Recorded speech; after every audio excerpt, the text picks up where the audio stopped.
Hello children, today I am going to teach you lesson 2. A present for Papa. Papa के लिए gift.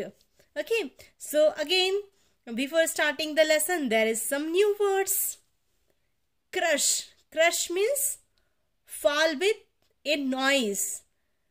Fall with a noise. Tumbling down means to fall down.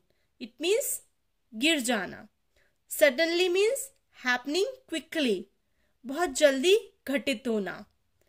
Stationery means writing material like a pencil, paper, etc. This pencil and paper, this type of material is called stationery. Okay. Then whipped out. Whipped out means to clean the inside of something. And nicest means best. Okay. A present for Papa.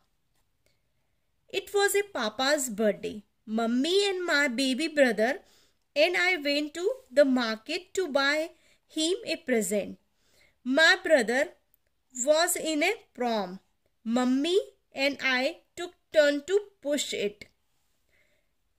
आज पापा का जन्मदिन था और mummy और मेरा baby brother हम market गए पापा के लिए कुछ प्रेजेंट लेने के लिए और मेरा ब्रदर वो प्रॉम में था. This type of cycle is called pram which is also called the baby sitter. अगर बच्चा छोटा होता है तो उसको इस बेबी सिटर में बिठा के एंड देन उसको पुश करते हुए ले जाया जाता है. Okay, so this is called the prom. Okay, mummy और this is the girl whose name is Kitty. So she turn the whenever she turn she pushes this prom. जब भी उन्हें कहीं टर्न लेना या कुछ करना होता तो इस प्रॉम को धकेलते हुए अपने ब्रदर को भी वो साथ में लेके जाती थी. Okay, I went to the book shop. I asked the shopkeeper to show us some books for papa. He brought us some thick books.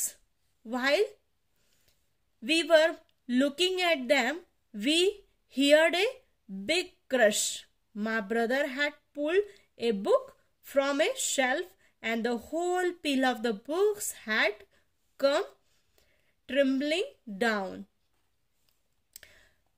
So ये गर्ल अपनी मम्मा के साथ में कहाँ जाती है? बुक शॉप पे जाती हैं और शॉपकीपर से कहती है कि उन्हें कुछ पापा के लिए बुक्स दिखाई जाए. शॉपकीपर कुछ थिक बुक्स लेकर आता है और वो जब उसे देखने लग जाते हैं उसी दौरान क्या होता है? एक क्रश साउंड, किसी चीज के जैसे गिरने से जो वॉइस प्रोड्यूस होती है ना, that is called the crush sound. तो वो साउंड उन्हें सुनाई देता है. और ऐसा क्यों होता है? क्योंकि उनका जो ब्रदर है वो उस प्रॉम पे बैठे बैठे ही वो कुछ बुक्स को ऐसे शेल्फ से पुल करके नीचे गिरा देता है. तो जब खींच के उस बुक को गिराता है तो उसके साथ में सारी की सारी बुक्स वो नीचे आ जाती हैं और वो फिर है ना नीचे आ जाती हैं. तो उसको हम क्या बोलते हैं? Tumbling down. मतलब सारी नीचे गिर गई हैं. Mummy and I had the shopkeeper put his books back. Mummy asked my brother not to be naughty. We did not buy any book as they did not have any pictures. We then went to the chemist where we bought some medicines. We had still not got a present for the papa. Suddenly, I had an idea. I will make a nice picture for papa, I said. A big picture with shirt, tie, books and the sweets. Mummy said it was a good idea.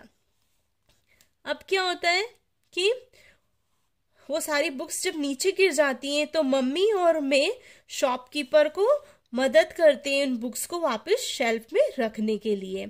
और mummy है मेरे भैया से बोलती हैं कि इतनी शैतानी मत करो। ओके, इसके बाद में हम वहां से कोई भी बुक नहीं खरीदते हैं बिकॉज उसके अंदर एक भी पिक्चर नहीं होता है। इसके बाद वहां से हम कहाँ जाते हैं, केमिस्ट शॉप पर, और वहां से कुछ मेडिसिन्स खरीदते हैं। अभी भी हमने अपने पापा के लिए कोई गिफ्ट नहीं खरीदा है। एंड सडनली क्या होता है कि मुझे एक आइडिया आता है कि क्यों ना मैं अपने पापा के लिए एक नाइस पिक्चर बनाऊं जिसमें एक बड़ा सा पिक्चर हो और उसके साथ में शर्ट, टाई, बुक्स और स्वीट्स भी मैं बनाऊं। तो मम्मी बोलती है हाँ ये बहुत अच्छा आइडिया है, ये गुड आइडिया है। We went to the bakery and bought a chocolate cake for Papa. We stopped at the florist and brought a beautiful bunch of the flowers. अब इसके बाद हम बेकरी शॉप पे जाते हैं, बेकरी शॉप जहां पर कि केक मिलते हैं। ओके, सो यहाँ से हम चॉकलेट केक पापा के लिए खरीदते हैं और उसके बाद हम एक फ्लोरिस्ट शॉप पे जाके रुकते हैं। फ्लोरिस्ट मतलब जो फ्लावर्स का बुके बनाते हैं। ओके, सो वहां से हम एक ब्यूटीफुल बुके फादर के लिए खरीद लेते हैं। We went to the stationery shop and brought some papers, a pencil and a box of crayons. When the papa came home in the evening, we had a lovely party. Papa let me blow out the candles and I helped him cut the cake.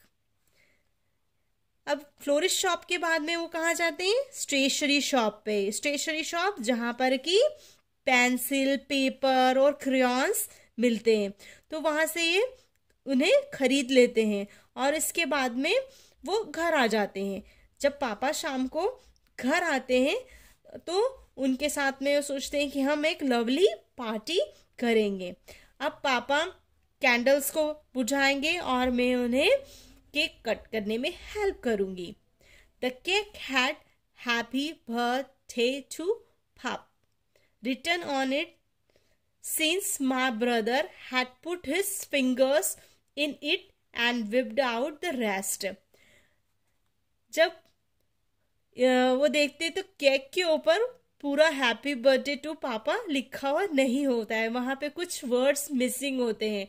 और ऐसा क्यों होता है, because जो उसका little है ना brother है, वो ब्रदर क्या करता है, अपने फिंगर्स को उसमें केक के अंदर विप्ड कर देता है, तो वो सारे जो रेस्ट ऑफ द लेटर्स हैं वो उससे मिट जाते हैं। Papa love the picture I had made, it is the nicest birthday present I had ever had, said papa. I will hang it in my office where I can see it every day. I was very happy. पापा जब ना उसके द्वारा girl के द्वारा बनाया हुआ picture देखते हैं तो बहुत ही खुश हो जाते हैं और कहते हैं कि इट्स नाइजेस्ट बर्थडे प्रेजेंट। नाइजेस्ट मतलब बेस्ट बर्थडे प्रेजेंट अभी तक का मेरे लिए है और मैं इसे अपने ऑफिस ले जाकर और ऑफिस में हैंग करूंगा और उसे एवरीडे देखूंगा। और इस तरह से उसके पापा हैं वो बहुत ही खुश हो जाते हैं उस छोटी सी लड़की का बर्थडे गिफ्ट देखकर। Okay, so what we have learn here, it is always nice to give and get the gift. A gift should be something which you know the other person will be happy to get. So हमें क्या करना चाहिए, हमें किसी को भी gift देने से पहले ये देखना चाहिए कि उस पर्सन को, जो गिफ्ट लेने वाला पर्सन है, वो उसे देखकर खुश होगा या नहीं होगा, तो उसके चॉइस के अकॉर्डिंग हमें उसे गिफ्ट देना चाहिए। So always choose your gift carefully and make a list of 5 things you and your mother would like to as a gift. और इसी तरह से आप ऐसी 5 थिंग्स को भी सोच सकते हैं जो आपकी मदर को गिफ्ट देने में आपको काम आएगी. Okay, understand this chapter. Thank you. Bye bye.